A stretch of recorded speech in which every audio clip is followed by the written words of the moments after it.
وہ کسی بندے کے سامنے بیٹھ کر اس کے اندر کا حال دیکھ لیتا تھا کہ اندر کیا ہے. تو غریب نواز بیٹھے تھے حضرت سلطان الہند حضرت معین الدین چشتی اجمیری رحمت اللہ تعالی. تو ہندو جوگی آیا نا، سامنے آ کے بیٹھ گیا اور کبھی یوں دیکھے کبھی یوں دیکھے، کبھی اٹھ کے پیچھے چلا جائے کبھی سامنے آئے. آپ نے فرمایا وہ ہندو جوگی کیا دیکھ رہا ہے؟ کہنے لگا معین الدین ایک بات سمجھ نہیں آ رہی ہے، تو انسان مگر اندر سارا نور سے بھرا ہے. نہ کوئی دجل، نہ کوئی فریب، نہ کوئی کھوٹ، نہ کوئی کذب، نہ کوئی ریا. سٹرکچر انسانی ہے اور اندر سب نور ہی نور ہے.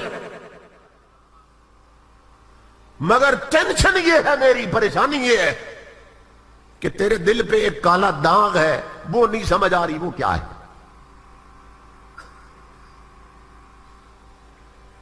اب دیکھو کہاں تک دیکھ رہا ہے. کہ لگا دل پہ ایک کالا نقطہ ہے، کالا داغ ہے، وہ کیا ہے معین الدین نہیں سمجھ آ رہا، باقی سب نور ہی نور ہے. غریب نواز ہنس پڑے، فرمایا ہندو جوگی میرے دل کا وہ داغ مٹ سکتا ہے جو تجھے نظر آ رہا ہے، میرے دل کا داغ مٹ سکتا ہے.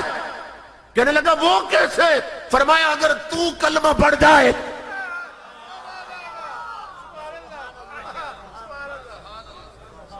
وہ سامنے جو بیٹھا تھا، وہ خنجر چلے کسی پہ تڑپتے ہیں ہم امیر، سارے جہاں کا درد ہمارے جگر میں. وہ سامنے بیٹھا. آپ نے فرمایا میرے دل کا داغ مٹ سکتا ہے. کہنے لگا وہ کیسے؟ فرمایا اگر تو کلمہ پڑھ جائے. کہنے لگا معین الدین کیسی عجیب باتیں کرتا تھا، داغ ہے تیرے دل پہ اور کلمہ پڑھوں میں، اور میرے کلمہ پڑھنے سے تیرا داغ نکل جائے گا. آپ نے فرمایا ہاتھ کنگن کو عرصی کیا ہے؟ فرمایا اگر داغ نظر آ رہا ہے تو کلمہ پڑھ کے دیکھ، اڑتا بھی تو نظر آئے گا. تو پڑھ کے دیکھ. ہندو جوگی کہنے لگا اب یہ دل والا دل بانٹ رہا ہے. سمجھ رہے؟ بہت سے آدم فرماتے ہیں دل والے کی سنگت میں بیٹھ تاکہ تجھے دل نصیب ہو جائے. کہنے لگا معین الدین نہیں سمجھ آ رہی بات، کلمہ پڑھوں میں داغ نکلے تیرا، یہ کیا ہے؟ آپ نے فرمایا پڑھ کے دیکھ. کہنے لگا پھر پڑھا کلمہ. اور پہلی سٹنگ میں کلمہ پڑھایا جا رہا ہے، آج پہلی ملاقات. فرمایا پڑھو کلمہ. کیا نصیب تھا اس کا جسے معین الدین کلمہ پڑھا رہے تھے. فرمایا پڑھو کلمہ. جب پڑھا نا اس نے کلمہ اشہد ان لا الہ الا اللہ واشہد ان محمد رسول اللہ، تو دیکھ کر حیران ہو گیا، وہ داغ بھی اڑ گیا اور سورج کی طرح دل شعاعیں مارنے لگا. اب وہ تڑپ رہا ہے، قدموں پہ گرا، ہاتھ جوڑے. کہنے لگا معین الدین اب بھی سمجھ کوئی نہیں آئی، میرے پلے کچھ نہیں پڑا. داغ تیرے دل پہ تھا، کلمہ میں نے پڑھا، داغ تیرا کیسے نکل گیا؟ مجھے بھی تو بتا.